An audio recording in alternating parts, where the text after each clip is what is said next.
नमस्कार, मी भीमराव कडाळे पाटील, बीकेपी मराठीमध्ये आपलं सर्वांचं स्वागत. आज नवीन दिवस, नवीन विषय, नवीन दिवसाची नवीन अशी चर्चा. आज चर्चा घेऊन आलोय म्हणजे बघा, नरेंद्र मोदींचा राजीनामा आता देशभर लोक मागायला लागलेले आहेत. आणि नरेंद्र मोदी म्हणजे भाजप सरकार किती हतबल झालंय त्या गोष्टींची आज आपण चर्चा करतोय. नरेंद्र मोदींचा बघा, धर्मेंद्र प्रधानांचा राजीनामा मागितला लोकांनी. धर्मेंद्र प्रधानांच्या राजीनाम्यावरती असं झालंय सध्या की राजीनामा दिला, मात्र विद्यार्थ्यांवरती जो गोळीबार केला गेला, जसं बिहारमध्ये AK-47 ती मिलिटरी वापरते आणि ती कुठं बॉर्डरवरती जर कोण आतंकवादी अतिरेकी आला तर त्याच्यासाठी वापरलं जातं. मात्र हे सगळं विद्यार्थ्यांच्या आंदोलनामध्ये वापरलं गेलं आणि ते बिहारमध्ये वापरलं, दिल्लीमध्ये वापरलं. पॅरासाइट गन, ही पॅरासाइट गन सुद्धा बॉर्डरवरती वापरली जाते, मात्र ती विद्यार्थ्यांच्या आंदोलनामध्ये वापरली गेली. जे विद्यार्थी हक्कासाठी, त्यांच्या न्याय हक्कासाठी लढा उभारतात, म्हणजे विद्यार्थ्यांचं मत आहे की आमचा रोजगार कुठे गेला आहे. ह्या सगळ्या गोष्टी आहेत त्या. आता या सगळ्या गोष्टीत भाजप फसले गेलेलं आहे. अमित शहा यांचा राजीनामा मागतात लोक, अमित शहाच्या राजीनामा मागतायत, नरेंद्र मोदींचा राजीनामा मागतायत. तर आंदोलन अधिक तीव्र झालेत. जे दबले होते सगळे विद्यार्थी, सगळ्या देशातली आजवरची लोक, नरेंद्र मोदींच्या विरोधात भ्रष्ट शब्द सुद्धा कोणी काढत नव्हतं. एखादा जर काय बोलला तर त्याला दणके देऊन काढले जात होते, की म्हणजे नरेंद्र मोदी म्हणजे देशासाठी देव असं म्हणलं जात होतं. नरेंद्र मोदी म्हणजे एक युगपुरुष जन्माला आलाय आणि तो युगपुरुष देशाचं काहीतरी भलं करीन, शंकराचा अवतार, हे असं म्हटलं जात होतं. तर आता नेमकं मोदी सरकार कशा पद्धतीनं अडचणीत आलंय, मोदी सरकारला आता काय करावं लागेल, देशभरातली आंदोलनं थांबतील का थांबणारच नाहीत, आता हा उद्रेक जनतेचा थांबणारच नाही का, ह्यांना देशातून घालवल्याशिवाय लोक शांत बसणार नाही, या सगळ्या विषयाची आज आपण चर्चा करणार आहोत. तर चला, सर्वप्रथम आपण जर चॅनल सबस्क्राईब केला नसेल तर चॅनल सबस्क्राईब करावा, ही सर्वांना विनंती. आणि हा संपूर्ण व्हिडिओ बघा, म्हणजे आपल्या लक्षात येईल की कुठं कुठं देशभर आंदोलन सुरू आहे, या आंदोलनाचा भडका कसा देशामध्ये उडलेला आहे, हे सगळं आपल्या लक्षात येईल. तर चला चर्चेला सुरुवात करूया. नरेंद्र मोदी आणि भारत एक नातं बनलं होतं देश, मात्र आता भारत विरुद्ध भारतीय जनता पक्ष, RSS असं एक युद्ध छेडल्यासारखं सुरू झालेलं आहे देशामध्ये.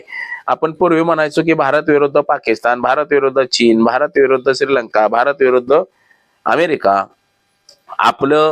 आपला जो मुकाबला आहे देशाचा प्रगतीचा, तो आपला अमेरिकेसोबत आहे असं जे म्हणायचो आपण, चायना बरोबर आहे असं म्हणायचो. भाजप सरकार आल्यानंतर मात्र आपण असं म्हणायला लागलो की आपला मुकाबला विकासासाठी पाकिस्तान सोबतच आहे. पुन्हा श्रीलंकेवर आलोय आपण, आता नेपाळवरती आलोय, नेपाळ सोबत आपली हे करायला लागलेलो आहे, तुलना करायला लागलेलो. म्हणजे हे कधी झालं, 2014 पासून भारतीय जनता पक्षाचं सरकार आलं सत्तेमध्ये, नरेंद्र मोदी देशाचे पंतप्रधान झाले, मोठमोठ्या वल्गना लोकांना दाखवल्या, मोठमोठ्या घोषणा देशामध्ये झाल्या, मात्र शिक्षण संस्था सगळ्या मातीत घालण्याचं काम झालं. जवळपास 2 लाख सरकारी शाळा बंद करण्यात आल्या, खाजगी तत्वावरती सगळं देण्यात आलं. देशातलं विमानतळ, रेल्वे, नद्या, बंदर अख्खं सगळं खाजगीकरण करण्यात आलं. खाजगीकरणाला मोठ्या प्रमाणामध्ये चालना दिली, त्यामुळे देशाची प्रगती न होता अधोगतीकडे गेलं, असं आता देशामध्ये सगळ्या लोकांचं, तरुणांचं मत झालेलं आहे. खाजगीमध्ये तुम्हाला पगार किती मिळतो, जो कंपनीवाला ठरवल तेवढेच तुम्हाला पगार मिळते, त्याच्या पलीकडे तुम्हाला पगार मिळत नाही. मात्र सरकारी नोकरी असेल तर तुम्हाला पगार चांगला मिळतो, सरकारच्या सोयी सुविधा चांगल्या असतात. आणि हेच नरेंद्र मोदींनी आल्या बंद केलं. लोकांच्या सोयी सुविधा म्हणजे खाजगीकरणावरती जास्त भर दिला आणि तो खाजगीकरण एकाच उद्योगपतीच्या घशात घालण्याचं काम केलं. हे सगळं लोकांना सध्या लक्षात आलेलं आहे, कळतंय लोकांना. आणि नरेंद्र मोदींचा जो कार्यकाळ आहे, नरेंद्र मोदींचा राजकीय प्रवास कधीपासून सुरू झाला, नरेंद्र मोदींनी संघामध्ये प्रवेश कधी केला, चहा कधी विकला, यापासूनची आपण स्टोरी सगळी बघणार आहोत सुरुवातीच्या काळामध्ये. त्यानंतर तुम्हाला सांगतो की देशामध्ये आंदोलन कुठं कुठं व्हायला लागलेले आहेत, कुठं कुठं आंदोलनाचा भडका उडलेला आहे, तर त्याच्यावरती सुद्धा आपण चर्चा करणार आहोत. तर सुरुवातीला नरेंद्र दामोदर मोदी एक चहावाला म्हणून भारतामध्ये लोकप्रिय आहे आणि झोला उठा के मैं कभी भी चला जाऊंगा असं एक नरेंद्र मोदींचं भाष्य असतं. म्हणजे मी कधी भी ज्वाला उठा के मैं चला जाऊंगा असं नरेंद्र मोदींकडनं सांगण्यात येतं. नरेंद्र मोदींचे सुरुवातीचे दिवस म्हणजे RSS 1970च्या दशकामध्ये RSS मध्ये नरेंद्र मोदींना काम केलं. तत्पूर्वी नरेंद्र मोदींचा जन्म कधी झाला ते सुद्धा आपण बघूया. नरेंद्र मोदींचा जन्म 17 सप्टेंबर 1950 मध्ये गुजरात मधल्या वडनर येथे जन्म झाला त्यांचा. 1972 मध्ये ते राष्ट्रीय स्वयंसेवक संघाचे म्हणजे 50 आणि 72 22 वर्षाचे असताना ते राष्ट्रीय स्वयंसेवक संघामध्ये RSS मध्ये सामील झाले. याच कार्यकाळामध्ये त्यांची राजकीय आणि वैचारिक जडणघडण घडली. 1975 मध्ये आणीबाणीच्या काळामध्ये भूमिगत राहून गुजरात लोक संघर्ष समितीचे ते सरचिटणीस म्हणून त्यांनी काम पाहिलं. कधी RSS मध्ये असताना वयाच्या 22व्या वर्षी RSS मध्ये दाखल झाले आणि RSS त्या ज्या टायमाला आणीबाणी इंदिरा गांधीने आणली होती त्या टायमाला भूमिगत राहून त्यांनी इतर सगळी कामं केली. त्यानंतर ते 1975 ला म्हणजेच आणीबाणीच्या काळात भूमिगत राहून त्यांनी संघर्ष समितीचे सरचिटणीस म्हणून काम केलं. तर 1978 साली त्यांनी राष्ट्रीय स्वयंसेवक संघाचे ते प्रचारक झाले. सुरत आणि वडोदरा या भागाची जबाबदारी त्यांच्यावरती देण्यात आली. 2 भागांची जबाबदारी त्यांच्यावरती RSS मध्ये काम करत असताना देण्यात आली. त्यानंतर त्यांचा भाजप प्रवेश बघा 78 पर्यंत त्यांनी RSS चे 2 भागाची जबाबदारी स्वीकारली. RSS चं काम केलं, संघटनात्मक काम केलं. जे नरेंद्र मोदी सांगत होते की मी महिने 35 साल भिक्षा मांग खाई, आपण अनेक वेळा ते पाहिलेलं आहे. 32 साल भिक्षा मांग खाई असं सुद्धा म्हटले गेलेले आहेत. म्हणजे वयाच्या जन्मल्यानंतर 10-12 वर्षापासून धरलं तर 32-42 वर्ष होते. परंतु त्यांचा राजकीय प्रवास RSS पासून आहे. वयाच्या 22व्या वर्षापासून त्यांनी सांगितलंय मी चहा सुद्धा विकलेला आहे. मग वयाच्या 22व्या वर्षी ते RSS मध्ये दाखल झालेले आहेत. त्याच्या अगोदर चहा विकला का, त्याच्या अगोदर भिक्षा मागून खाल्लं का, म्हणजे हे सगळं संभ्रमात टाकणार आहे. त्यांचे शिक्षणाची डिग्रीचा वगैरे काय थांग पत्ता नाही. तर 1987 मध्ये ते भारतीय जनता पक्षामध्ये अधिकृत प्रवेश केला त्यांनी. 1987 ते 2001 म्हणजे भारतीय जनता पक्षात प्रवेश केला. RSS ची जबाबदारी त्यांच्यावर होती 1978 पासून ते 87 पर्यंत म्हणजे एक 9-10 वर्षाचा काळ, 10 वर्षाचा कार्यकाळ त्यांनी RSS मध्ये राष्ट्रीय स्वयंसेवक संघामध्ये चांगलं काम केलं म्हणून त्यांना भारतीय जनता पक्षामध्ये अधिकृत प्रवेश दिला. आणि त्याच वर्षी गुजरात भाजपचे ते संघटक सरचिटणीस बनले गुजरात भाजपचे. 1995 मध्ये ते भाजपचे राष्ट्रीय सचिव सुद्धा बनले. 1978 मध्ये भाजपचे राष्ट्रीय सचिव झाले आणि त्याच काळामध्ये त्यांची निवडणूक प्रचारक आणि पक्ष संघटना मजबूत करण्याच्या महत्वाच्या भूमिकेमध्ये नाव आलं त्यांचं.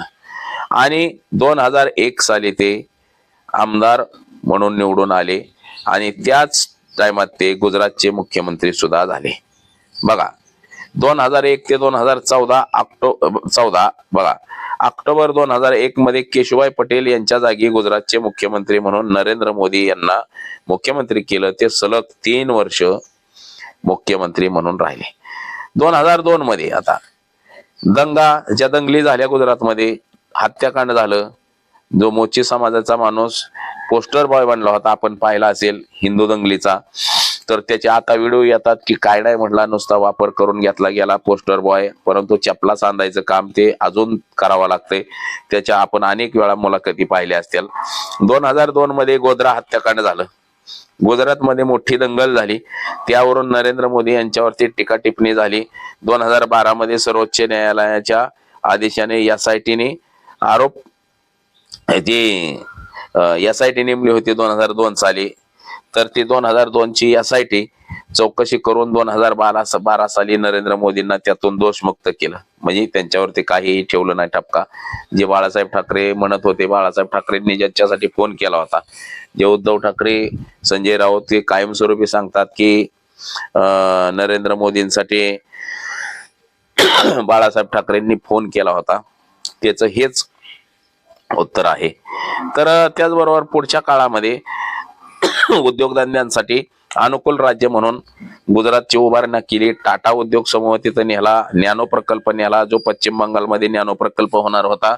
आणि त्या नॅनो प्रकल्पाला ममता बॅनर्जीनं विरोध केला होता आणि तोच नॅनो प्रकल्प पुढे जाऊन गुजरातमध्ये नेला. गुजरातचं सर्वाधिक काळ मुख्यमंत्री राहण्याचा मान सुद्धा नरेंद्र मोदी यांना मिळाला. 13 वर्ष गुजरातचं ते मुख्यमंत्री राहिले. त्यानंतर त्यांनी राष्ट्रीय राजकारणामध्ये उडी घेतली. 2013 पासून भाजपच्या लोकसभा निवडणुकीचा प्रचार आणि प्रसार सुरू केला. म्हणजे 2012-13 पासून अण्णा आंदोलन देशामध्ये भलं मोठं पेटलं होतं अण्णा हजारेचं, आणि ते काँग्रेसच्या विरोधामध्ये. काँग्रेस कसं भ्रष्टाचारी आहे, काँग्रेसनं कसं देशाचं वाटोळं केलंय, काँग्रेसमध्ये किती लोक भ्रष्टाचारी आहे याबाबत रान उठलं होतं देशामध्ये. आणि त्या कार्यकाळामध्ये नरेंद्र मोदी हे पंतप्रधान पदाचे उमेदवार म्हणून जाहीर भारतीय जनता पक्षानं केलेलं होतं आणि त्याचा प्रचार आणि प्रसार त्यांनी देशभर केला. आणि गुजरात मॉडेल त्या काळामध्ये दाखवलं गेलं की गुजरातमध्ये कसा विकास झाला गेलेला आहे नरेंद्र मोदींच्या कार्यकाळामध्ये. आणि नरेंद्र मोदी जर देशाचे पंतप्रधान झाले तर गुजरात सारखाच विकास हा देशाचा होईल असं स्वप्न दाखवलं गेलं. आणि 2014च्या निवडणुकीमध्ये पंतप्रधान पदाचे उमेदवार म्हणून घोषित केले आणि 26 मे 2014 रोजी देशाचा पंतप्रधान म्हणून नरेंद्र मोदींनी शपथ घेतली. 2019 मध्ये प्रचंड बहुमत मिळालं होतं, त्यावेळी सुद्धा पंतप्रधान झाले. पुन्हा 9 जून 2024 तिसऱ्यांदा पंतप्रधान म्हणून त्यांनी शपथ घेतली. आता त्यांचा एकूण कार्यकाळ हा मुख्यमंत्री पदाचा बघा 13 वर्षात 4400 दिवसांचा होता. तर ते पंतप्रधानाचा सुद्धा कार्यकाळ त्यांनी सर्वाधिक जास्त काळ राहणारा पंतप्रधान म्हणून आज नरेंद्र मोदींची ओळख निर्माण झालेली आहे. आता त्यांच्या 12 वर्षाच्या कार्यकाळामध्ये बघा जनधन योजना, डिजिटल इंडिया, कलम 370, राम मंदिर, कोविड व्यवस्थापन, नवीन संसद भवन, Vande Mataram, Statue of Unity यासारखे प्रकल्प आणण्यात आले. मात्र शिक्षण प्रणालीमध्ये अजिबात काय सुधारणा केलेली नाही. हे स्टॅच्यू बांधणं, राम मंदिर बांधणं, मंदिरं बांधणं, कुठं काय करणं, कलम 370 हटवलं. परंतु लोकांचं असं मत येतं की कलम 370 हटवून आम्ही तिकडे जमिनी घ्यायला जाणार आहे का, आमच्या मुलांना नोकऱ्या मिळणार आहेत का, म्हणजे असा प्रश्न उपस्थित केला होतो. म्हणजे त्यांचा एकंदरीत सारांश म्हणजे RSSचा प्रचारक ते भाजपचा संघटक ते गुजरातचा मुख्यमंत्री ते भारताच्या 3 वेळा पंतप्रधान, देशाचा पंतप्रधान सर्वाधिक काळ राहिलेला माणूस म्हणजे नरेंद्र मोदी. आज 2014 पासून नरेंद्र मोदी देशाच्या सत्तेत ते सलग 12 वर्ष झालं, 12.5 वर्ष झाली देशाचा पंतप्रधान आहे. काँग्रेसच्या कार्यकाळामध्ये काँग्रेसनं 60-65 वर्ष झाली काँग्रेसला जायला, म्हणजे 60 वर्ष काँग्रेसनं सत्ता राबवली आणि 60-65 वर्षानंतर काँग्रेसचा अस्त झाला, काँग्रेस संपली असं वाटत होतं. मात्र काँग्रेसनं आता पुन्हा उभारी घेतलेलीच आपल्याला दिसतंय. म्हणजे एवढे वर्ष काँग्रेस संपायला लागली, देशामध्ये लोक नाराज व्हायला. मात्र आता असं झालेलं आहे की नरेंद्र मोदी सरकारच्या कार्यकाळामध्ये नरेंद्र मोदींच्या 12.5 वर्षातच जनता नरेंद्र मोदींना कंटाळलेली आहे आणि देशभर आंदोलनाचा भडका उडलेला आहे. आता देशामध्ये पहिलं आंदोलन कॉक्रोच जनता पार्टीनं, आता ते बी झालं की त्याचा जन्मदाता, कॉक्रोच जनता पार्टीचा जन्मदाता हे सुप्रीम कोर्ट आहे. श्रीजय सूर्यकांत, एका विद्यार्थ्यानं रिट पिटिशन दाखल केली होती, त्यावरती टिप्पणी करताना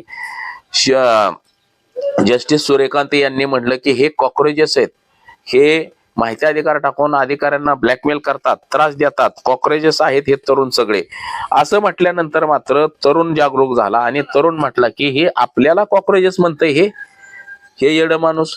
अशा पद्धतीची लोकांनी टीका केली. सुप्रीम कोर्टाच्या विरोधात असं रान उठवलं लोकांनी आणि सगळे कॉक्रोचेस एकत्र झाले देशभरात. जे अभिजित दिपके अमेरिकेमध्ये जॉब करणारा एक तरुण, शिक्षणाला गेलेला एक तरुण, तो तरुण त्यानं कॉक्रोच जनता पार्टी सुरू केली आणि बघता बघता त्याला 23, 24, 25, 30 मिलियन पर्यंत फॉलो झाली. म्हणजे जगात सर्वाधिक फॉलो करणारी पार्टी कॉक्रोच जनता पार्टी बनली आणि कॉक्रोच जनता पार्टीनं पहिलं आंदोलन देशभरात केलं आणि त्या आंदोलनाला यश आलं.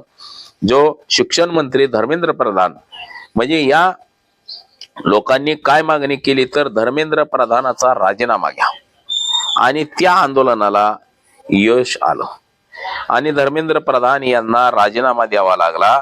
धर्मेंद्र प्रधानानं राजीनामा दिला. म्हणजे बघा किती भयानक गोष्ट आहे. आजपर्यंत 2014 पासून म्हणजे 2014ला हे सरकार सत्तेत आलं आणि हे सरकार असं सांगत होतं की आतापर्यंत देशामध्ये युपीए सरकारच्या काळामध्ये राजीनामे झाले होते. राजनाथ सिंग जे संरक्षण मंत्री ते म्हणत होतं की अरे भाई ये यूपीए गवर्नमेंट नहीं है, यूपीए गवर्नमेंट में राजीनामे होते थे, ये एनडीए है इसमें राजीनामे नहीं होते असं सांगितलं गेलं होतं. आणि त्यालाच कुठंतरी छेद बसला. देशभर आंदोलन पसरलं आणि त्या धर्मेंद्र प्रधानाला राजीनामा द्यावा लागला.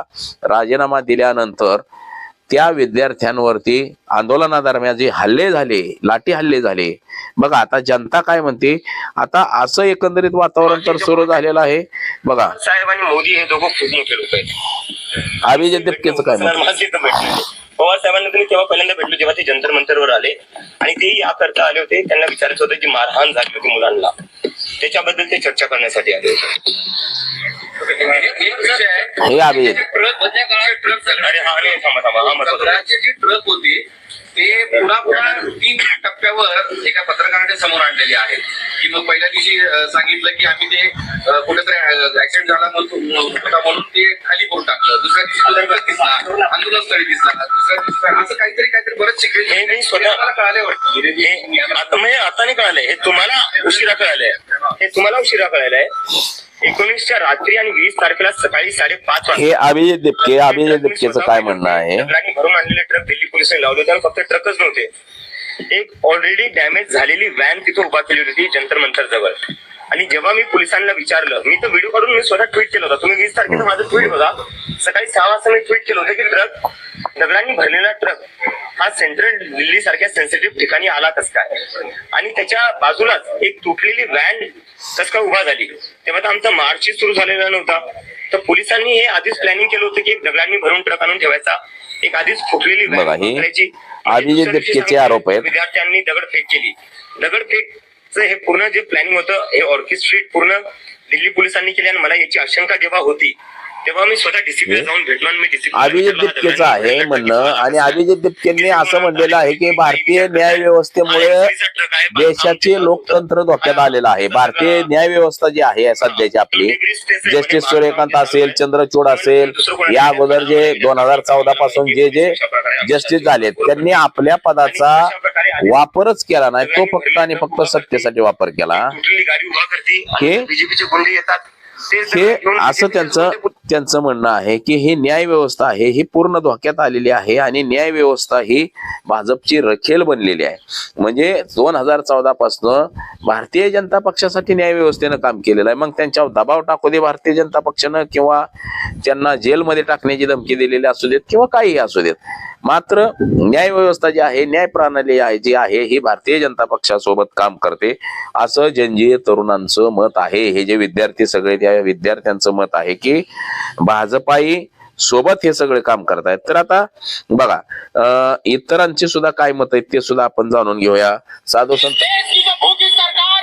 बघा पैसे की भूख है, उस भूख के चलते वो देश के भविष्य के साथ खिलवाड़ कर रही है. देश का जो भविष्य जो छात्र है उस सीटों को खिलवाड़ करने का काम कर रही है.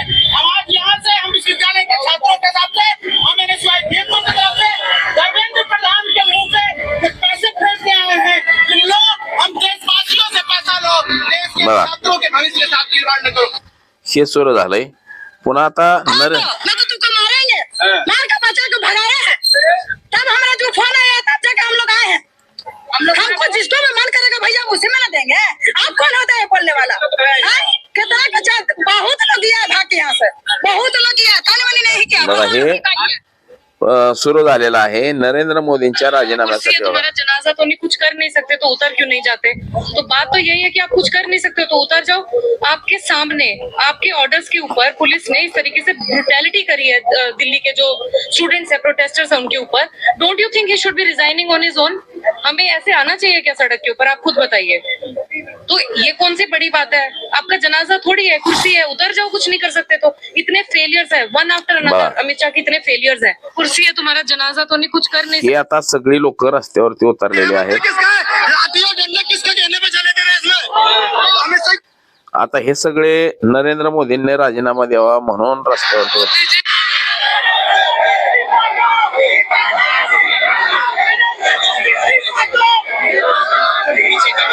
ही देशभर आंदोलन सुरू झाले. धर्मेंद्र प्रधानाचं राजीनाम्याचा विषय तो मागच पडलाय. आता मोदीच्या राजीनाम्याची मागणी लोक करायला लागले. आता हा व्हिडिओ कधीचा आहे मित्रांनो? कालचा व्हिडिओ आहे, कालचं आंदोलन आहे. नरेंद्र मोदी जी अब अपने हिम्मत है ना तो जरा कह दो अपने पुलिस से कि लाठी चार्ज कर दे लोगों पे. सध्या लोक दिल्ली पुलिस को 2 घंटे का समय दे रहे हैं. नमस्कार मित्रांनो. मग आता हे सुरू झालंय. स्वागत है आपका मेरे चैनल पर. म्हणजे राजीनामा द्यावा म्हणून लोक आता रस्त्यावर उतरलेले. बघा हे बस यही बोलना चाहेंगे. अभी भी वो भैया हमको धमकी दे रहे हैं. तो सच्चाई बात है, वो हम बोले हैं. सच्चाई बात है. एक आए थे अंकल जो हमारे कॉलोनी में रहते हैं, वो वोट दे रहे आए थे. उनको पर्ची दे के बोला गया था कि हे कालचं मतदानाचं. बघा आता साधू संत सुद्धा काय म्हणायला लागेल ते सुद्धा दाखवतो तुम्हाला. आता हे नेपाळ सारखी परिस्थिती आता आपल्या देशात झालेली आहे.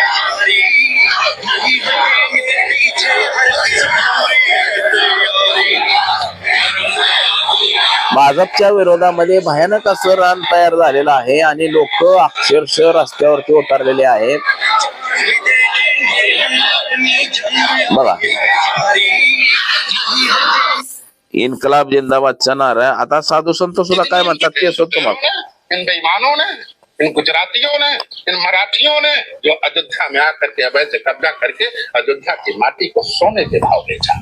अयोध्या के लोगों से शासन सत्ता का दुरुपयोग करके, डरा करके, धमका करके उनके इन लुटेरों ने, इन बेईमानों ने, इन गुजरातियों ने, इन मराठियों ने जो अयोध्या में आकर के अवैध कब्जा करके अयोध्या की माटी को सोने के भाव बेचा. जितनी इनकी आबादी नहीं है उससे 2 गुना हमारी आबादी है. वर्दी की इज्जत नहीं करेंगे तो 2 सेकंड में यहाँ पे बन जाएगा. उनका बिसा देंगे. बस वर्दी की कीमत कर रहे हैं और इज्जत कर रहे हैं, वर्दी का सम्मान कर रहे हैं, संविधान का सम्मान कर रहे हैं, जिसके वजह से हम लोग हाथ नहीं उठा रहे हैं. जितनी इनकी आबादी नहीं है उससे 2 गुना हमारी आबादी है. असे लोक आता हे सगळं सुरू झालंय. भारतीय जनता पार्टी दामाद बने बैठे हैं मुसलमान, तो वो कौन है? ठाकूर महिला हिंदू राष्ट्र घोषित कर रहे हैं, उनको हिंदू बना रहे हैं. बताए ना हमको, कहिए तो नाम भी गिना दो. आज दोस्तों आप पूरी की पूरी बीजेपी सरकार इस देश की दुश्मन है. एक बुलडोजर चलवा रहा है, दूसरा शिक्षा खत्म कर रहा है, तीसरा विदेश घूम रहा है, चौथा पता नहीं कहाँ जा रहा है, बघा एक कट्टे में जा रहा है. पूरी बीजेपी को मजा आ रहा है. क्या हा देशाचा माहोल बनलेला आहे आता. म्हणजे देशामध्ये परिस्थिती अशी भयान आणि गंभीर वळणावरती गेलेली आहे की भारतीय जनता पक्षाच्या विरोधात प्रचंड अशी लोक, अगर हम आए होंगे तो हम तक प्रचंड लोक विरोधामध्ये भाजपचे गेलेले आहेत. बघा नरेंद्र मोदीच्या विरोधामध्ये आंदोलन आहे आता.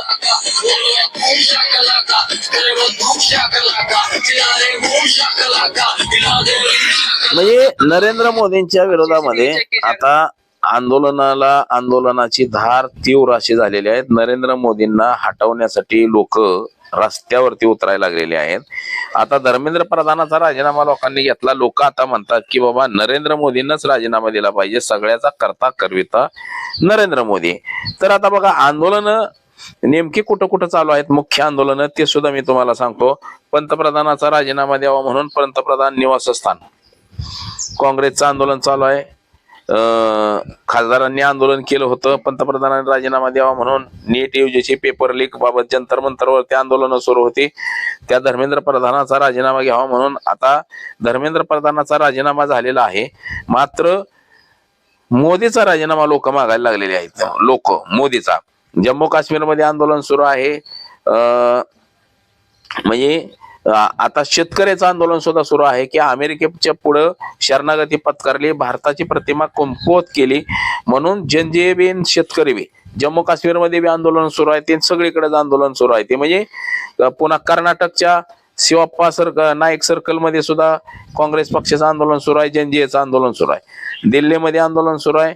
म्हणजे देशात सध्या देशाच्या प्रत्येक कानाकोपऱ्यामध्ये भारतीय जनता पक्षाच्या विरोधात म्हणजेच नरेंद्र मोदींच्या विरोधामध्ये जिकडं तिकडं आंदोलनाला सुरुवात आहे आणि आंदोलनाची धार ही अधिक तीव्र आहे. नरेंद्र मोदी याच्यातून वाचूच शकत नाहीत अशी परिस्थिती देशामध्ये सध्या झालेली आहे. धर्मेंद्र प्रधानानं राजीनामा देऊन वातावरण शांत होईल असं वाटलं होतं, मात्र विद्यार्थ्यांना जे झालेली अमानुष मारहाण आहे या मारहाणीच्या विरोधामध्ये सुद्धा सध्या आवाज उठलेला आहे. त्याचबरोबर जी आपली न्यायिक व्यवस्था आहे ही भ्रष्ट व्यवस्था कशी झाली, सत्तेचं गुलाम कसे झाले हे जे वारंवार आरोप करायला लागलेली आहे ती.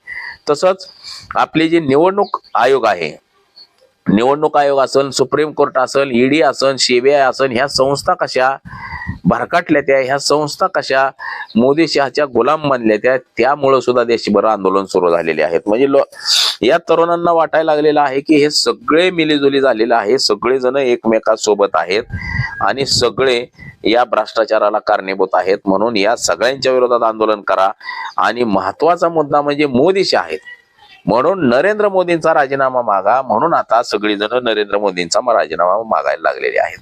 आपण याच्या अगोदर सुद्धा पाहिलं की बाबा योगीचं जे सरकार आहे, योगीचं जे सरकार आहे उत्तर प्रदेश मधलं, त्या सरकारच्या विरोधामध्ये एखादा बोलला जर काय क्राईम झाला तर त्याचं लगी घर पाडलं जात होतं. हे आपण अनेक वेळा बघितलेलं आहे, घर पाडलं जात होतं. मात्र आता लोक तिथं सरळ सरळ नरेंद्र मोदीच्या विरोधात बोलायला लागलेले आहेत किंवा मोदी नरेंद्र मोदींच्या विरोधामध्ये बोलायला लागलेले आहेत. बघा आता हे सगळं सुरू झालेलं आहे. असं अनपढ़ रहेगा इंडिया तभी तो अंधभक्त बनेगा इंडिया। ये सरकार शिक्षा हे संजय सिंह आहेत खासदार. मात्र 2% पैसा खर्च करती है, मिड डे मील में नमक रोटी खाने को देती है, इसलिए क्योंकि मोदी जी का नारा है अनपढ़ रहेगा इंडिया तभी तो अंधभक्त बनेगा इंडिया।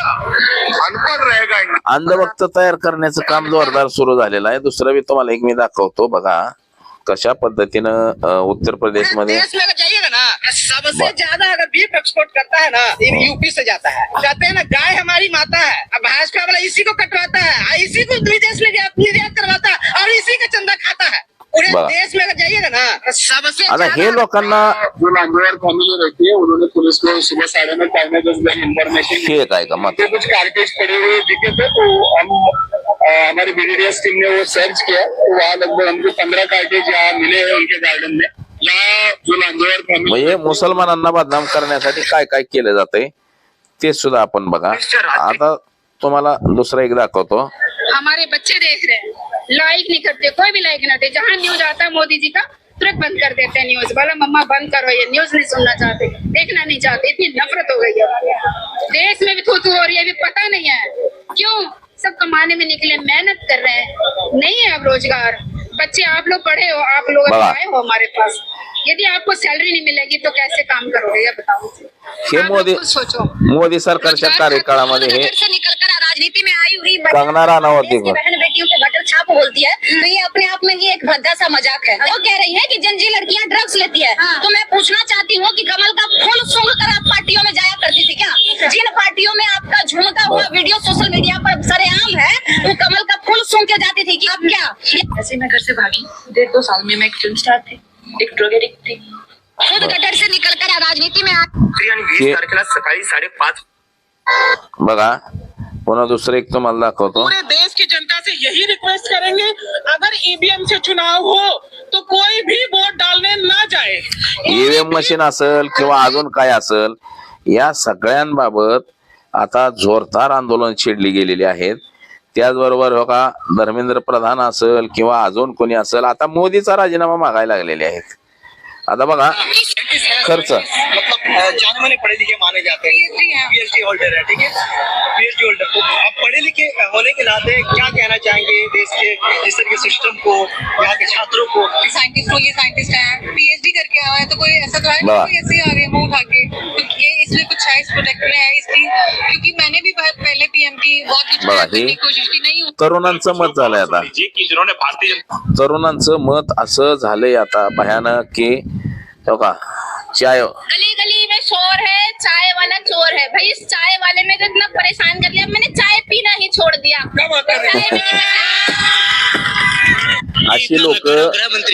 अशी लोक परेशान झालेले आहेत सध्या आणि ही लोक भाजपच्या विरोधामध्ये सपशेल उठलेले आहे ते. म्हणजे देशाचा माहोल आहे जो आता एवढा खराब झालेला आहे की नरेंद्र मोदींनाच राजीनामा द्यावा अशी लोकांची मागणी आहे आणि जोरदार आंदोलन देशामध्ये सुरू झाले. आता काय काय तर पुढे असं यायला लागलेलं आहे की गायीच्या शेणाचं संशोधन करा, मूत्राचं संशोधन करा, ते पिण्यासाठी योग्य आहे का, ह्याच्यासाठी हजार हजार कोटी रुपये दिले जातात. 7 युनिव्हर्सिटीशी भारतामध्ये युनिव्हर्सिटी तयार केल्या ते की गायीच्या मूत्रावरती संशोधन कराय, गायीच्या शेणावरती संशोधन करायला. म्हणजे ज्याच्यावरती संशोधन केलं पाहिजे त्याला पैसे नाही दिले जात आणि गायीच्या शेणाला मुताला पैसे दिले जातात. हेच आधुनिक भारत आहे का आपला, असा आता तरुण विचारायला लागलाय. आणि तरुण हा जागा झालाय, जागरूक झालाय आणि भारतीय जनता पक्षाच्या विरोधामध्ये ठामपणे उभा राहिलेला आहे तरुण आता सगळा. तर बघा, तरुणांनी हे जे लावून धरलेलं आंदोलन आहे, या आंदोलनामुळे मोदी शहाला मात्र राजीनामा द्यावाच लागेल अशी परिस्थिती सध्याची भारतामध्ये निर्माण झालेली आहे. तर आज एवढंच. माझा सहकारी कॅमेरामन अनिकेत सह, मी भीमराव कडाळे पाटील, BKP मराठी, इंदापूर, पुणे.